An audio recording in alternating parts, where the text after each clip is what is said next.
This all happened 11 years ago when I was 16. All of my interactions with this creeper happened on the internet, so I hope this is the right place for this. And if this sounds kinda disjointed, I apologize. This is my first time I've really talked about this. To add, I'm female. I had a friend that introduced me to this guy she knew on the internet, and I started instant messaging him because she said he was a friend of a relative. A lot of my friends were talking with him at the time, and me and the friend even video chatted with him once. I had a computer in my room at this time, so I talked to him a lot more than my parents realized at the time. Well, the IMing session slowly got more sexual. He had convinced me that I shouldn't stay at my home, and that I should run away. He also convinced me to break up with my boyfriend at the time. This guy had my stupid 6-year-old self completely brainwashed. My friend that introduced me to him was also going to run away with me, and we were going to meet this guy in New York. So we arranged it so I can spend the night at her house that night, so we can run away together. That night, we sneak our stuff outside and tell our parents we're going to go for a walk. We were going to walk to the bus station and get tickets all the way up there. We walked a bit, but we weren't going to make it to the bus stop, so we looped back around to her house. At this point, she decides that she isn't going to go, but convinces me that I should still go. So in the morning, I leave a note for my parents and call a taxi. It picks me up and drives me to the bus station. The driver knew something was up and was casually asking me questions about where I was going and who I was going to meet. We got to the bus station and I go inside to buy my ticket. I'm sitting there as the clerk is getting my ticket ready and my dad pulls up like a bat out of hell. To this day, I'm grateful I left that note. He had a hunch that I was going to the bus station, and he had drove so fast that his Astro van was on 2 wheels at some points. My dad gets me and my stuff, and we head home. At this point, I realized just how stupid I had been and break down. My parents asked me all the questions about what I was doing and why. They also call the cops. A few months go by, and an FBI agent calls them, wanting to talk to me and take my computer. My mom and I talked to the agent for a while, and he informs us that they believe that they had this same guy in custody right now for luring other girls to him. He showed me a photo and an ID as the same guy. He takes my computer, but they don't find anything on it but a few conversations, since my old friend that introduced me to him had wiped it pretty good. Luckily, they didn't need me in court to convict the guy. They just had some of the other girls that made it all the way to him do it. To this day, I'm grateful that I left that note, and that my dad had listened to his instincts and found me before I got on that bus. I also found out that the cab driver waited outside where I couldn't see him because he figured I was a runaway. I believe he even called the cops and was waiting for them to show up. That man will always have my gratitude, and I was lucky enough that after we had told my boyfriend what happened, we got back together. We had been married for 8 years now and have a little girl. And you can bet she will never have a computer in her room, and I will tell her this story when she is old enough.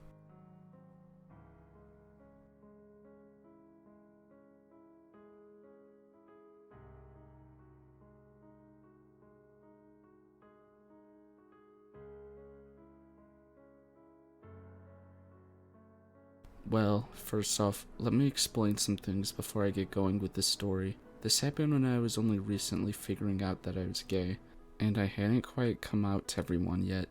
And those who I had come out to, well, it was kinda awkward. I must have been at least 17, but please don't judge me for my stupidity that follows. Well, it was a weekend during the day, and I was browsing this online dating site. I had never dated anyone before, being a late lesbian bloomer, so I was really excited and curious to eventually find someone great. Keep in mind that I was most certainly not looking for hookups. I messaged a couple people who sound nice, and I'm about to log off when this person messages me. They don't have much info on their page and just have one picture, but I decided to humor this person and have a conversation. We hadn't talked for long before this person says that we should meet up. She didn't live too far from me, so it wasn't undoable. However, the moment she said that we could meet up, red bells started going off in my head. I've always been a careful person and never wanted to take risks. However, I had recently been worrying that I was too careful and that I might be missing out because I wasn't seizing the moment and just jumping into things feet first. I thought I needed to loosen up a bit and get out of my comfort zone. Anyways, I end up agreeing to meet this person, and the place she arranges I meet her at is around 20 minutes away. Another red bell that goes off is that she tells me to wear a dress or a skirt. I hated dresses and skirts, so I don't actually own any. Therefore, I just wear shorts. Before I head out, I tell my friend where I'm going. That was the one smart thing that I did do. I told her the location I was heading, and if I hadn't texted her again around 2 hours later, she should take action. I jokingly said that if I hadn't contacted her within that time frame, then I'd probably been kidnapped or sold as a sex slave. She wanted to know what I was up to, but I refused to tell her. So I tell my mom I'm going to the store, and I head out to meet the person. The place that she told me to go is kind of in a sketchy neighborhood, but I'm going because I remind myself that I'm too nervous all the time. I arrive at the park that she specified, and to my relief, there was one other person there, a lady with her child. I keep a close eye on this lady and find great comfort in her presence. I wait at the park for a while. I had arrived at the specific place and at the specific time, but where was the girl? I leave around a half hour later. The lady was probably really confused as to why I was there, because I had just arrived, stood there by the fence for half an hour, and then left. I make the drive back home and go on my computer to find out what happened. The person explains that she arrived, but she had been spooked because there's a car full of creepy guys that had driven by. She asked me to return to the place. I say no, and she starts to beg me and tries to dirty talk me.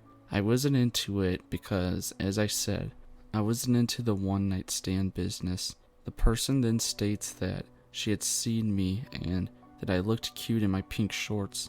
This I found kind of creepy because whoever this was had been spying on me from afar. At that point, I just shut down the whole conversation and log off. It didn't occur to me until quite a while later, but the person probably never arrived at the park because the lady with her child was there. The online profile was probably fake and was actually some dude trying to pick up lesbians. Some creepy dude. The dude probably had been waiting in his car for the lady and her child to leave before he was going to make his move. Whether that be mugging or sexually harassing me, or both, I don't want to know. It was in a pretty deserted area of the neighborhood, so no one would have heard me if I had yelled for help. So now that I'm older and wiser, sometimes I'll think back to this day and I'll send silent thanks to this random lady who probably saved me from something terrible.